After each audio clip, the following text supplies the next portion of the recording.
የምንጠቃው በመንፈስ ነው፣ የምናሸንፈውም በመንፈስ ነው። ይህንን መንፈሳዊ ሞራል ከሰዎች ሕይወት ለማራቅ ሰዎችና ፈላስፋዎች እንዲሁም ዲያብሎስን ጨምሮ ብዙ ይታገላል።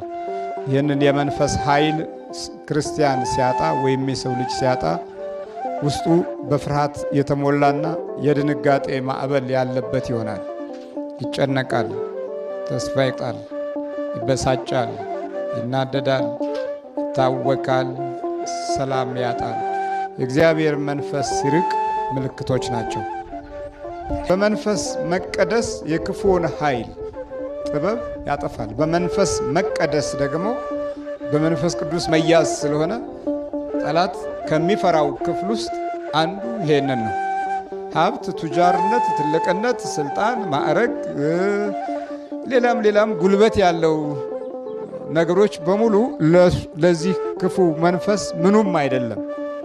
አንድ ጊዜ በውጭው ዓለም ውስጥ ቤት ሲያንጎዳጉድባቸው፣ ዕቃ ሲዘርፋቸው፣ ሲነጥቃቸው፣ አንዳንድ ነገር ሲያበላሽባቸው ካሜራ ደቅነው በካሜራ ለማየት ይሞክራሉ። ዕቃው ሲወድቅ ካሜራው ያያል። ዕቃውን የጣለው ማን እንደሆነ ግን አያየው። የተቀመጡት ነገር ስፍራውን ሲቀይር አያዩትም፣ ግን ስፍራውን ቀይሮ ያዩታል። እና የሰው ጥበብ ብቻውን የክፉን መንፈስ ኃይል በዘመናዊነት ልንቋቋምና ልንይዘው ወይም ልናስረው አንችልም። እንዲህ አይነቱን የጠላትን ምስጢር ልናጠቃ የምንችለው በመንፈስ መቀደስ የሚለውን ነው። ከአካል በሽተኝነት የበለጠና የከፋው የኑሮ በሽተኝነት ነው። ኑሯቸው ላይ መንፈስ ተንጠልጥሎ ፍዳ የሚያሳያቸው ጥቂቶች አይደሉም።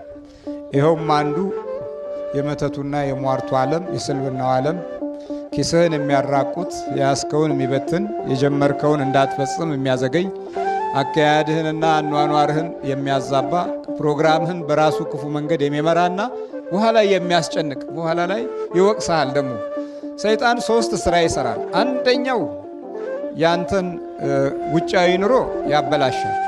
ሁለተኛው ውስጥህን ይረብሻል።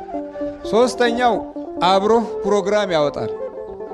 ከዛ በኋላ ደግሞ ተበላሸ እኮ ይላል። ደግሞ እንደገና መጨረሻ ላይ ተበላሸ ብሎ ይነግርሃል። እንደገና የአእምሮህና የህሊናህ ከሳሽ በመሆን ይሰለፋል። ከዛም በላይ ደግሞ እተወዋለሁ የምትለው ነገር ሳትተወው ጭንቀቱ ይቀጥላል። እረ ምን አባቱስና ብለህ እንድትተወው ራስህ ትወስናለህ። ግን ደግሞ አትተውም። አእምሮ ውስጥ እየተመላለሰ ሌሊት እንቅልፉን ይከለክልህና ቀኑም የድካም ሌሊቱም የድካም ያደርገዋል። ይሄንን የምንከላከለው ታዲያ በመቀደስ ነው። ይሄ ነው በቃ። አሁን ቀደም ሲል የነበሩ አዋቂዎቻችን ሙልጭ ብለው ከሃይማኖት መንፈሳዊ ኃይል ወጡና ዘመናዊ የሚሆን ትውልድ በክህደት ላይ መመስረት ራሱን የቻለ ትልቅ ዜጋ እንደ መፍጠር አድርገው ቆጠሩት።